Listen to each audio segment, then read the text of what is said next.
నిర్మాత నిరంజన్ రెడ్డి, దర్శకుడు ప్రశాంత్ వర్మ మధ్య మొదలైన ఆర్థిక వివాదం ఇండస్ట్రీని కుదిపేస్తోంది. దీంతో ప్రశాంత్ వర్మ తర్వాతి సినిమాల పరిస్థితి ఏంటి అనేది పెద్ద చర్చగా మారింది.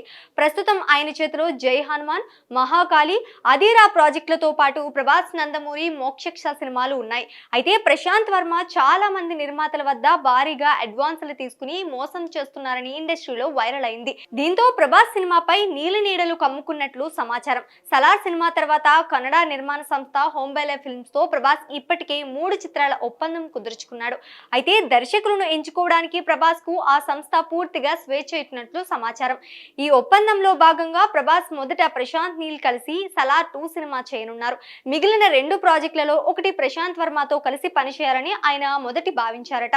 అయితే ప్రశాంత్ వర్మ చుట్టూ ఇటీవల ఏర్పడిన వివాదాల దృష్ట్యా ప్రభాస్ తన ఎంపికలను పునరాలోచించుకుని బదులుగా ఇతర దర్శకులతో పనిచేయడం వైపు మొగ్గు చూపుతున్నట్లు సమాచారం. ఇండస్ట్రీలో ఇప్పటి వరకు ఎలాంటి వివాదాలు లేని తన ఇమేజ్ ను కాపాడుకోవడానికి పేరుగాంచిన ప్రభాస్ వివాదాల్లో చిక్కుకున్న నిర్మాతలకు దూరంగా ఉండటానికి ఎక్కువగా ఇష్టపడతాడు.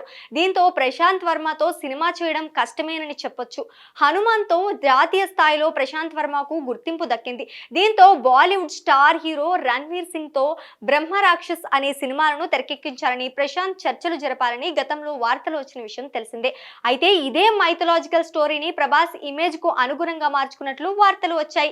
ఈ మేరకు చర్చలు కూడా జరిగినట్లు టాక్. ఇప్పుడు ప్రశాంత్ వర్మ ఆర్థిక చిక్కుల్లో పట్టడంతో ఈ ప్రాజెక్టులు బ్రేకులు పడినట్లే అనిపిస్తోంది. అయితే తనకు నిరంజన్ రెడ్డి నిర్మాణ సంస్థ ప్రైమ్ షో ఎంటర్టైన్మెంట్ మధ్య వచ్చిన వార్తలన్నీ చాలా నిరాధారమైనవని ఆయన పేర్కొన్నారు.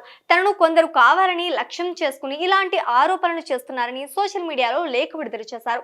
ప్రెజెంట్ ఇండస్ట్రీలో ఇది కాస్త వివాదంగా మారింది.